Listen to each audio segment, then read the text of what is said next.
Il est en train de déstabiliser les provinces.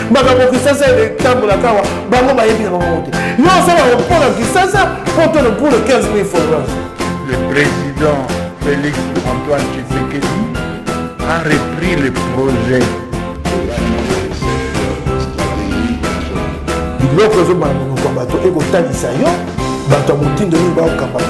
C'est la première fois que vous avez la vidéo de la vidéo. Abonnez-vous.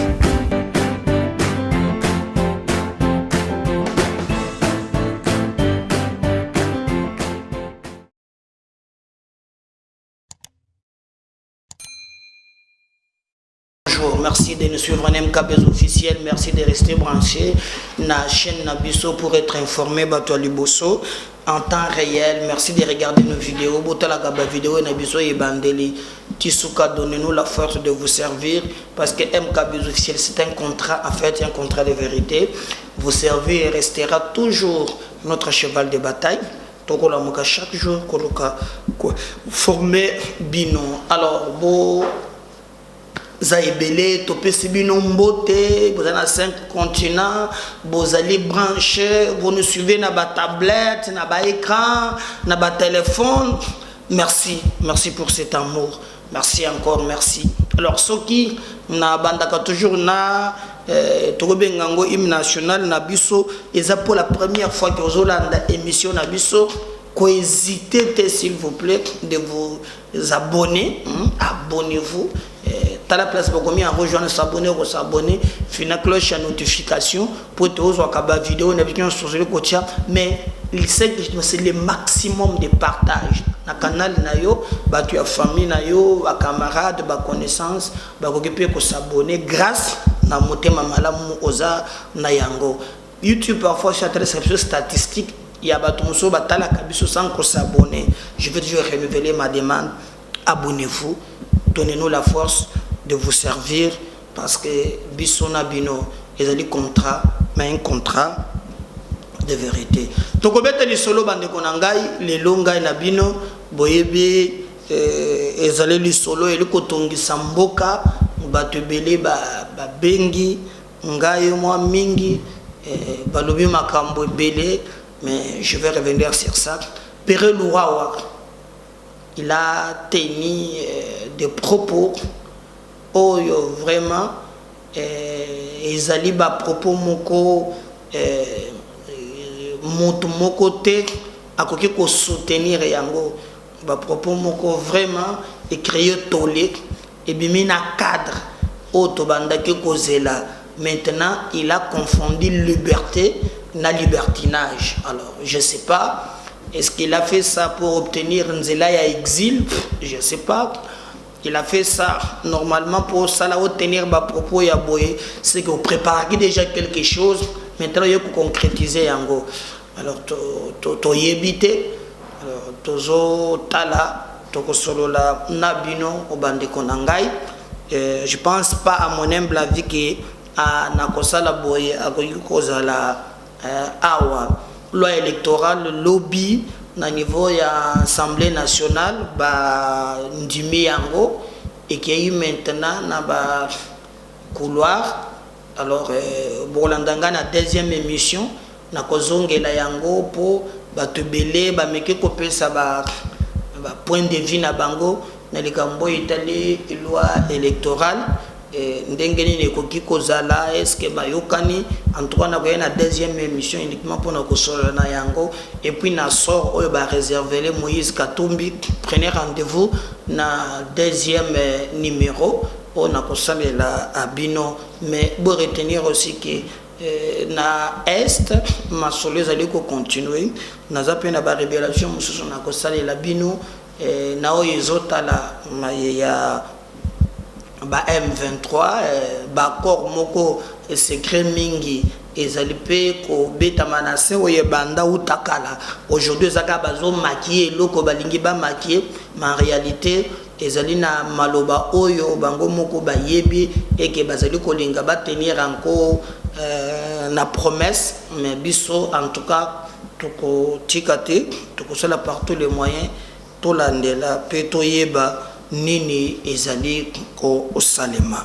Voilà mon tir ya mission na biso mokolo ya lelo. Alors benga ba tumususu boko ta quand même en ligne boza la kapé na habitude wana ke ba baza distrait o yebisi bango pe ba se connecter bolandi émission ensemble na bango pona kopesa biso makasi ya kosalela bino musala oyo. Bande ko ngai to ko banda na premier sujet nde na yebisi bino ezali ya journaliste Pero Lurawa azali vraiment ko créer buzz mais buzz en na niveau ya réseau sociaux. Il a tenu des propos oyo moto te oyazali et pris na esprit démocratique à koki ko tolérer et yango. Moi je respecte liberté ya ba mususu na ba mususu tenir ba propos boye au sali boye, c'est normal au tenir ba propos wan au kokipe koloba okokipe kosala okoki nyonso kosala mais yeba ke place droit na yo et suki ya moninga pe et bandi. Ne confondons pas liberté na libertinage. Ezali biloko mibale ekeseni. Je vous rappelle que na moya lelo ezana batu oyo bakendaka soki asambi azongi ndako, soki asambi azongi ndako, contrairement na ndenge tozalaka na bokonzo ya kala. Nanu na kotite na tosenga Kabila pardon, Kabila limbisa biso. Je vais revenir sur ça mais naturellement d'abord na likambo nanu moko oyo tozanango lelo. Pero Lurawa lobi na mbongo Tshisekedi akamati soki mbongo ebele abandi ko dilapider yango. Je comprends pas ce qu'il entend que Tshisekedi a dilapidé mbongo. Mais si vous regardez très bien na banalise ya Pero mokolo mokote depuis qu'il a évolué Kabila est devenu saint. Katumbi que nous en parlons à tout chakata mukete. Le lien liberté muntwazana yango ezomema te na niveau pe ya komi. Tomona kaba musu bazalaka. Defanga na kondana yango. Tomona kata même nangambu ya région. Par exemple Pasteur Bibi. Okomona Christian Bossebe de faut que tu fasses la analyse naie au moni que ezali pro pouvoir mais il sait toujours qu'encadrer yango. La fois passée ebimakia o Kabila nyei Kabila lipa soki ndenge nini bon monaki comme créer qui tolé et nous ne pouvons pas soutenir biloko ya bongo ngana zoboya que les politiques va utiliser ce métier noble pour faire passer désidérata na bango. Message ezobimakaka na moment o balobi ke Singi Pululu a même disposition moko na loi électorale et c'est la de père et de mère candidat ou la président de la République. Ça la veille que va voter le niveau assemblée que cette histoire est pénie. Mais il pouvait critiquer la gestion et surtout qu'on a toujours préconisé que non, c'est pas parce qu'on fait la politique ou bien qu'on est journaliste que mon truc est une personnalité, une dignité à préserver. Même ici, quand mon tokolinga kende comme c'est Messani. Et je suppose d'ailleurs à mon humble avis que à Kokilu Susukozala na katanga te. Parce qu'il a choisi le bon moment de le faire, c'est à partir à Lubumbashi. Et il savait très bien que na niveau ya Lubumbashi, ce qui a lobby yango akobi manaye, John Numbi abimeli kuna, Bakalev abimeli kuna, Batole, il savait très bien qui na canal on a utilisé, c'était clair moyen abima di sous so qui a lobby abimi akobima na ye. Ezo sala biso motema passe. Ya komona lo lenge nini bato bazo lela. Ya komona lo lenge nini bato bazo mona passe. Mais bato ba ko tenir ba propos moko oyo tokoki kondimate. Alors tu sais que de lapidé à Zumbonga qu'est-ce que l'état dilapidé yango. Bon, tu sais que ça a 3 ans. Il demande Kabila pardon. Mais Kabila boyoki ao que dans ces pays. Tu sais que de dilapidé mbongo. Tomoni quand même il y a ba faiblesse ces alliés, il y a eu des procès. Automoni quand même qui va retracer comment Mbongo ni Salama qui n'a procès.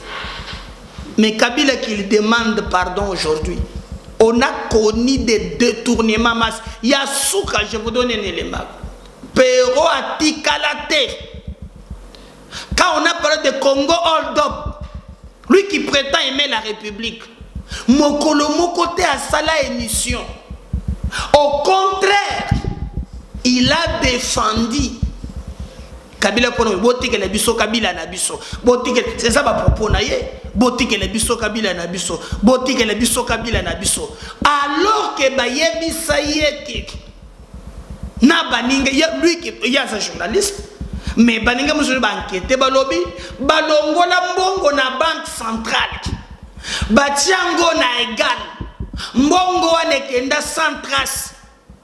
Réponse na émission na ye botique le biso Kabila na biso botique le biso Kabila na biso. Non, c'est pas correct. On pouvait chercher nzela mosusu ya kosala. Moi je respecte la liberté d'opinion ya batu, mais autre yoki parfois il bétime sur motema passe. Mais là où il va aller très loin, c'est ce qu'il a tenu na vidéo wana. Bande konangai, ce qu'il a tenu makambo na vidéo wana, c'est très grave. Que moi je ne peux même citer.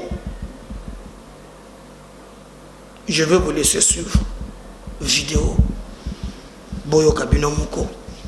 Après Boye Bisangai, si est seulement si on peut tenir de tels propos dans un pays démocratique. Et la liberté d'expression, et la libertinage, on ne comprend absolument rien. Binomoko Bolanda. Si l'équivalent de Kabila c'est Tshisekedi, Kabila Limbi Sabiso.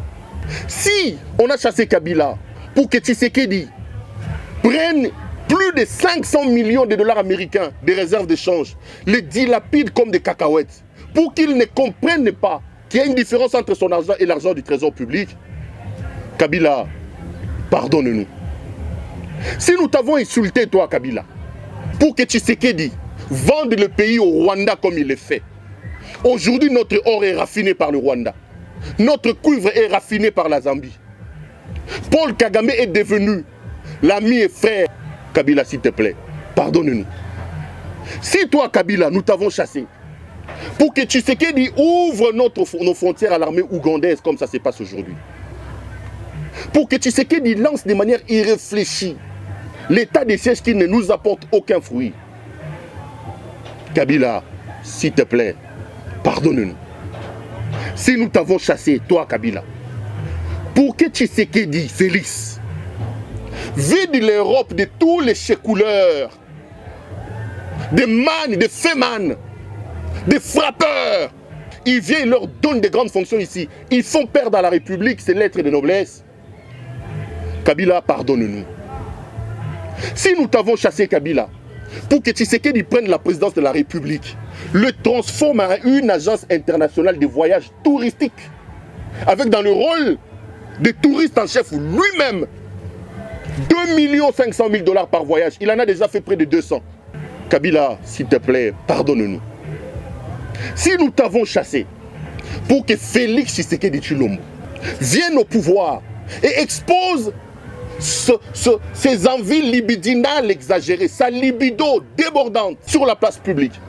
Si nous t'avons chassé pour que Tshisekedi prenne les services de sécurité, à côté dans son infidélité, dans son adultère, il prend les services de sécurité, brutalisé sous Mamanaye, il fait ainsi perdre les lettres de noblesse à la fonction du chef de l'État. Kabila, tu n'as pas fait ça. S'il te plaît, pardonne-nous. Si nous t'avons chassé du pouvoir pour qu'Augustin Kabouya, qui était des fonctions, Kadhafi, vendeur de carburant en bidon, pour que Jean-Marc Kabound, qui est venu dans un cargo avec un sandal de Kamina, on le voyait, deviennent aujourd'hui des millionnaires, alors que mon ami le pasteur Gili, fils Moukoko, Emmanuel Chibambe, Jules Monieré et les milliers de combattants restent encore dans la pauvreté sous les arbres, alors que les Kabouya et les Kabound sont devenus des multimillionnaires. Kabila, pardonne-nous. Si nous t'avons chassé du pouvoir, pour qu'un certain Fortuna Bisselele, un inconnu que le monde entier ne connaissait pas, un certain Juste Kaka Bongo,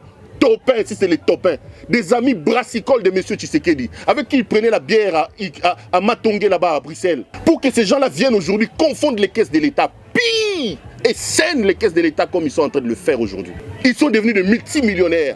Ils donnent des ordres à nos magistrats, à nos juges, alors que des gens qui se sont battus comme Jacques-Mé Chabani, comme Zachary Nkenda, comme Chilumbu, comme Chilumbai, ces gens ont donné de leur sang, de leur sueur, gazés. Eux, ils sont toujours là. Ces profiteurs, les amis de Tshisekedi, ils deviennent des millionnaires. Kabila, pardonne-nous. Si l'équivalent de Kabila, c'est Tshisekedi, Kabila Limbi Sabiso.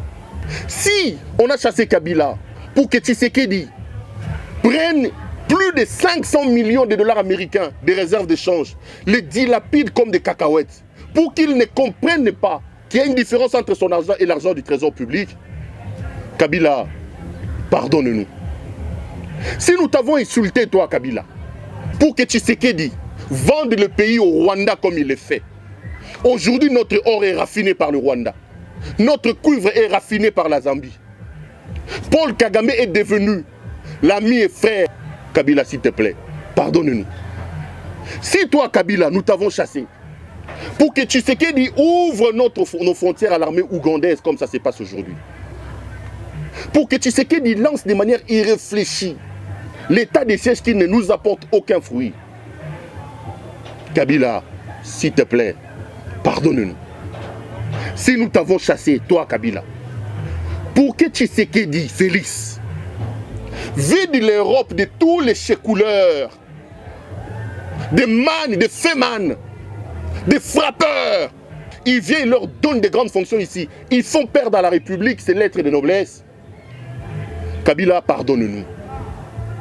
Si nous t'avons chassé, Kabila, pour que Tshisekedi prenne la présidence de la République, le transforme en une agence internationale de voyages touristiques, avec dans le rôle de touriste en chef lui-même, 2 500 000 $ par voyage. Il en a déjà fait près de 200. Kabila, s'il te plaît, pardonne-nous. Si nous t'avons chassé pour que Félix Tshisekedi Tshilombo vienne au pouvoir et expose ses envies libidinales exagérées, sa libido débordante sur la place publique, si nous t'avons chassé pour que Tshisekedi prenne les services de sécurité, à côté dans son infidélité, dans son adultère, il prend les services de sécurité, brutalisé sous Mamanaye, il fait ainsi perdre les lettres de noblesse à la fonction du chef de l'État. Kabila, tu n'as pas fait ça. S'il te plaît, pardonne-nous. Si nous t'avons chassé du pouvoir pour qu'Augustin Kabouya, qui était des fonctions, Kadhafi, vendeur de carburant en bidon, pour que Jean-Marc Kabound, qui est venu dans un cargo avec un sandal de Kamina, on le voyait, deviennent aujourd'hui des millionnaires, alors que mon ami le pasteur Gili, fils Moukoko, Emmanuel Chibambe, Jules Monieré et les milliers de combattants restent encore dans la pauvreté sous les arbres, alors que les Kabouya et les Kabound sont devenus des multimillionnaires. Kabila, pardonne-nous. Si nous t'avons chassé du pouvoir pour qu'un certain Fortuna Bisselele, un inconnu que le monde entier ne connaissait pas, un certain Juste Kaka Bongo, Topin, si c'est les Topins, des amis brassicoles de M. Tshisekedi, avec qui il prenait la bière à Matongé là-bas à Bruxelles, pour que ces gens-là viennent aujourd'hui confondre les caisses de l'État, pire, et scènent les caisses de l'État comme ils sont en train de le faire aujourd'hui. Ils sont devenus des multimillionnaires. Ils donnent des ordres à nos magistrats, à nos juges. Alors que des gens qui se sont battus comme Jacques-Mé Chabani, comme Zachary Nkenda, comme Chilumbu, comme Chilumbai, ces gens ont donné de leur sang, de leur sueur, gazé. Eux, ils sont toujours là. Ces profiteurs, les amis de Tshisekedi, deviennent des millionnaires. Kabila, pardonne-nous. Voilà. Je crois, Bolandi. Maintenant, token de Sikoyo. Kosenga Kabila, Kabila Limbisabisu. Dans ce pays, Kabila arrive. Accueilli, Atiki combien na réserve d'échange pendant 19 ans. Kabila akuta onatra na combien de bateaux na landa ki mutu mo albi bataki na 28 tango aye atikili akei basali remise de prise na Tshisekedi batikeli na des bateaux ya pambo. Kabila arrive na 97 bottes caoutchouc nyonso photo ezali abimi na Kingakati, abimi na Kashamata, abimi lelo biloko eza partout. Kabila arrive dans ce pays. Bakutaki jekamini na combien de mines? Bakuti épar ya Mobutu jekamine azalaki na 100 quelques mines. Kabila quitte le pouvoir, Azali Kotike la Jekamine, 3 mines ya Pamba. Kabila quitte le pouvoir. Bolanda Kibino Moko, le rapport ya Itie, O Ezali gestion opaque ya Bakare minier. Pardon Bisotoko Senga Kabila Yanine. Vous avez suivi les procès. Il y a Floribert Chebeya. Pour conclure, Monsieur le Président, je signe et je persiste. Les donneurs d'ordre de l'assassinat de Chebeya et Bazana et bien l'ancien président. Je cite le nom parce que dans ce pays, il y a beaucoup d'anciens présidents. Il y a Kassavubu, il y a Laurent Désiré Kabila, il y a Mobutu, mais je cite très bien, c'est Joseph Kabila Kabange. Président, je demande mon acquittement. Comment batuna bomoi bakendaki kozo mutu balingi sashi babomi bakati mutu lokola nyama bomonaki lolenge nini tomonaki ba charnière ya maluku kamwena nsapu. Nous on va demander pardon à Kabila. Yanini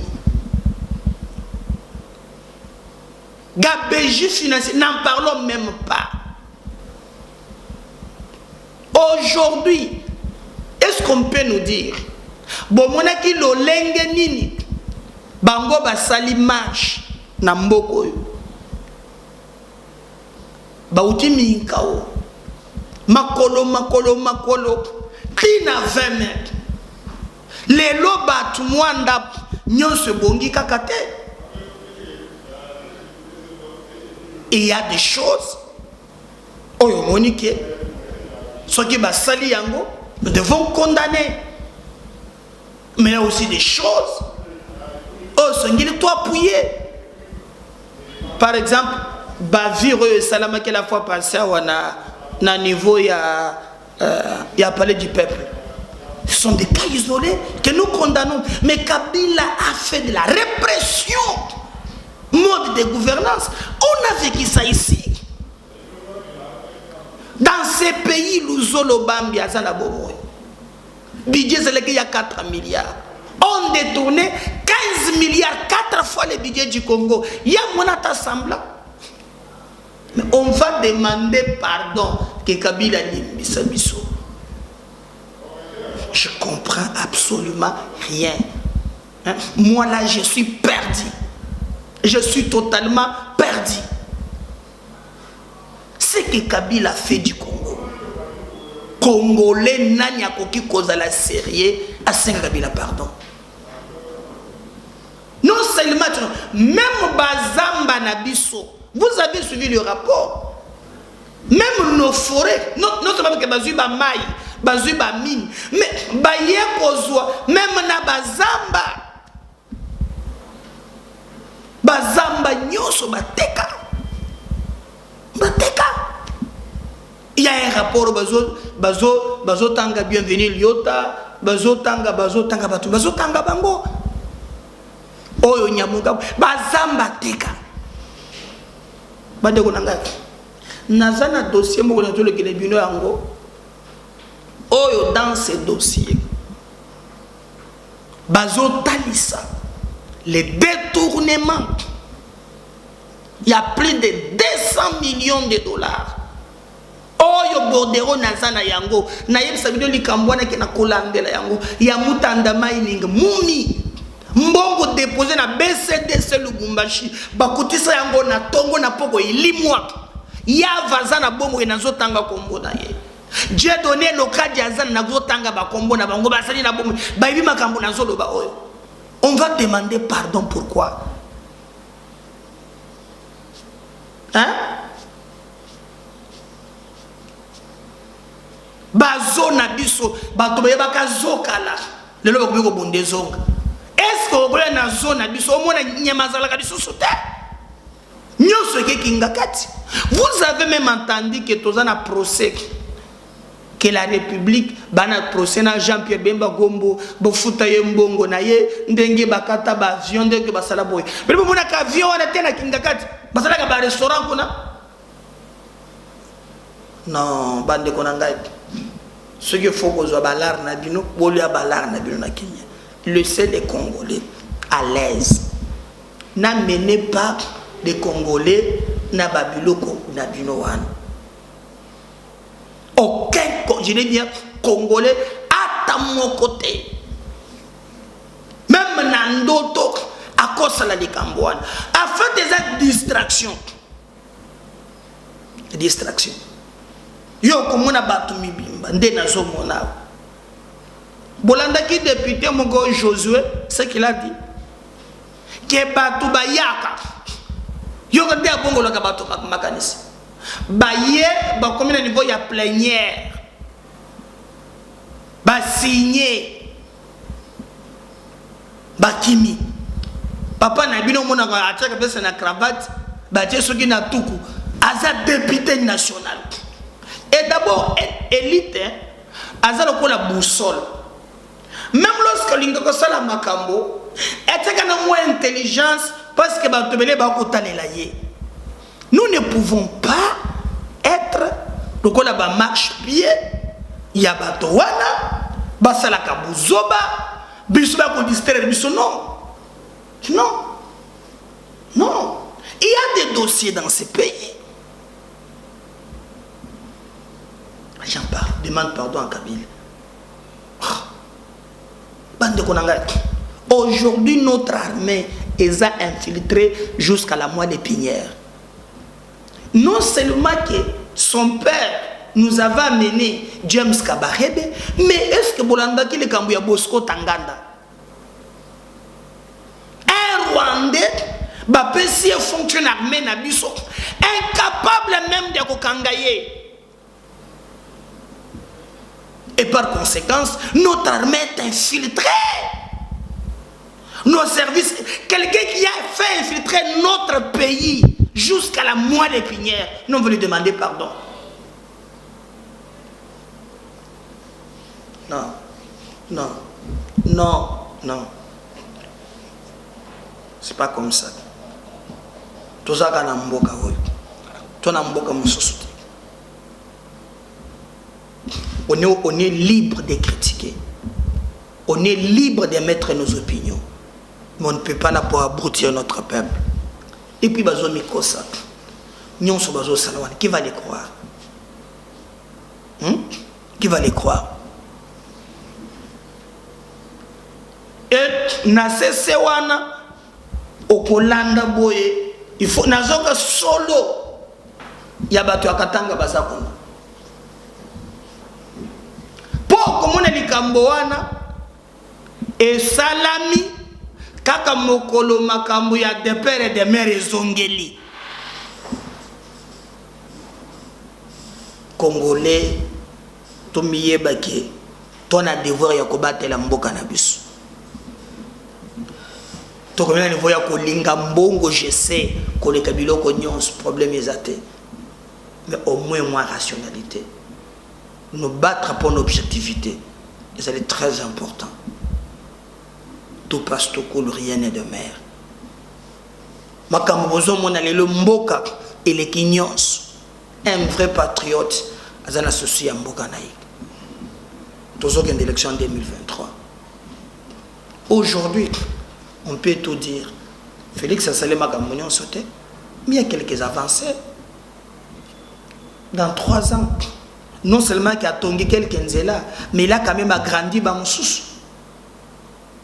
Namona ki mokoloana na Équateur, namoni mokoloana na Kasai, awa na Kinshasa, makambo nyonso ngana ko le bateki makambo etamboli non, mais il y a des choses qui ont bougé. Quelqu'un qui se qui par exemple à 100 000, qui touche 300 000 francs aujourd'hui, celui qui avait 3 ans à 500 000. Dans le contexte où il y a crise mondiale, on peut pousser le salaire à bassin à 45%. Non. Ce salaire, mais il y a aussi quelques points qui ont bougé. Tu ne peux jamais comparer Kabila et Tshisekedi. Jamais. Jamais. Et il le sait. Et il le sait. Il le sait. Dans la deuxième émission, na kozongela na accord moko ya CNDP na accord ya M23 boyebaki pourquoi M23 tango bazui Goma ba se retira ndenge nini po babi bakuna boyebi est-ce que boyebi pourquoi aussi les groupes armés ya kutumba soki ya kuita bazobo ya kokende pene na Nairobi pona nini bozo révélation deuxième émission bozo la plancher vous allez bisoko le 18h bo rater commission wana te ba pla ezali. Non, arrêtez-nous, Babilo, c'est pas normal. C'est pas normal, bande konangai. On a un pays à protéger. Nous équiper, balobi que bande konso peut pas répondre parce qu'il faut bosser là quand même que non. Namna le baki en introduction na monaka il y a aussi des gens qui partagent quelques points de vue.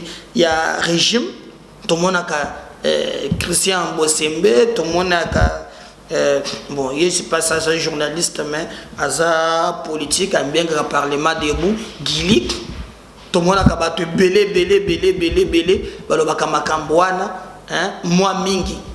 Mais le lot, ce n'est pas le cas. Autres c'est là quand même qui, bango bako me peine à niveau, wana, pour te kosala, musala, oyo, ndenge baninga bazosala. On attend ma réaction. Mais dans les réseaux sociaux, en tout cas, on a moins mingi bazali ko condamné, mais donc nazo mona apparemment on dirait azawa est-ce qu'à kozala awa je ne crois pas que à kozala ndenge wana c'est que il doit être quelque part bon surtout l'ingi démocratie et ça la musala normalement na mboka na biso montoza libre à commettre un point de vue naé, mais ne confondons pas liberté et libertinage parce que oyo lo makiwana ezali sous-souté na cadre ya liberté ya droit de l'homme wana vraiment et qui est musika un Congolais oyo azali vraiment mutu ya kimia, personne ne peut soutenir ba propos il y a bongo bon, comme on a je crois qu'il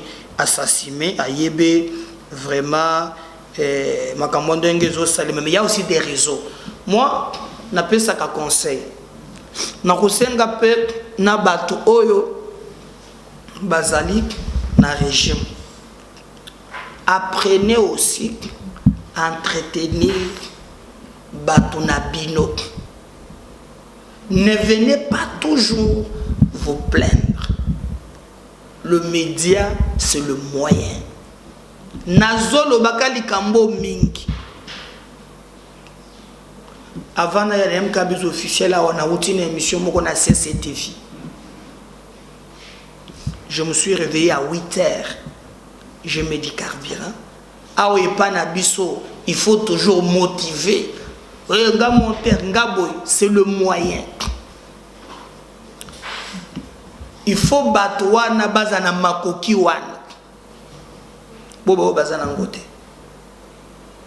Et en entretemps, on est en train de recruter des journalistes. Bato bazali ko accompagner président. O bozo fanda kaka na koloba na Twitter na ba réseaux sociaux. Naeb Sakabino, ancien président moko ya Sénégal, Abdoulaye Diallo Kiboy, la bataille se gagne dans l'opinion. Batunion subawole la l'opinion et l'opinion est gérée par le leader des opinions, Basali. Mais regret nanga ezake. Tala oko comparer Bangote. Aujourd'hui l'IDPS est au pouvoir, le président de la République bazana pouvoir. Donc même avec des cotisations il y a bateau bazana ba fonction bakoki pour entretenir batouane. Ils n'ont rien. Je vous dis bien rien. Et vous pensez que Félix Assalimaka, mais nani ya kolobela yango qui prendra son temps, c'est difficile.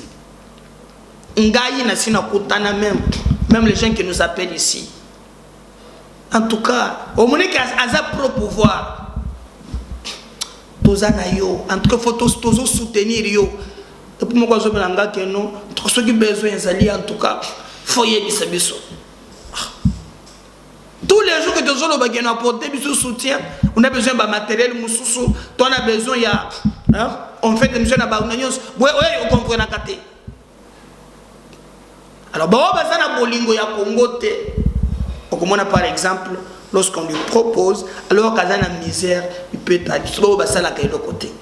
Comme conseil, que Bino Bozan Otuna, nous avons le pouvoir de Zanga Lobbying, le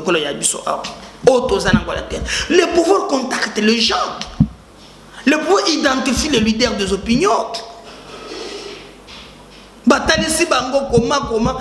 Pas pour les corrompre, mais ne fût-ce que communiquer sur les œuvres palpables. Rien. Et c'est là la faiblesse. C'est la faiblesse. Moi je comprends rien. Que Batouba en a pouvoir, mais incapable d'entretenir.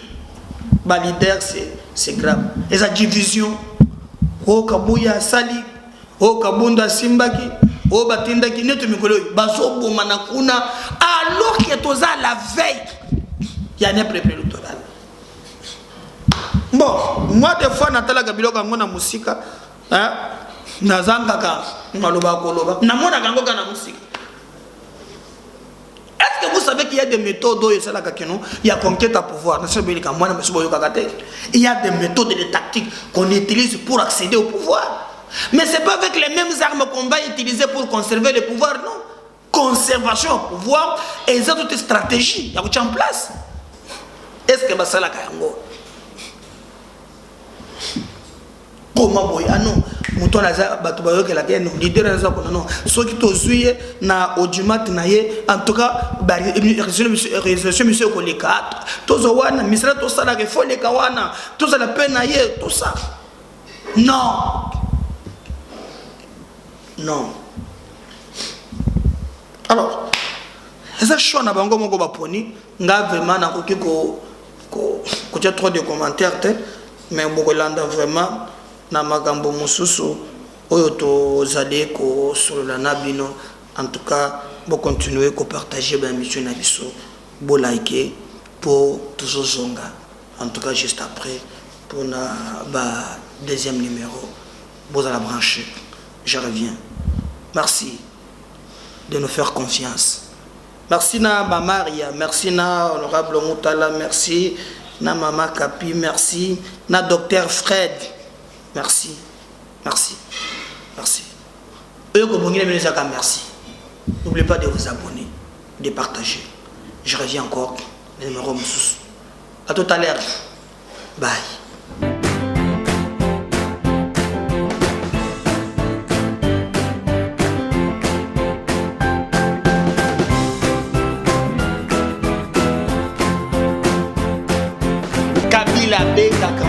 Il est en train de déstabiliser les provinces. Makambo Kisasa est tambola kawa, bango bayebi na bango te. Yo ça va pour la Kisasa, pour le 15 000 francs. Le président Félix Antoine Tshisekedi a repris le projet.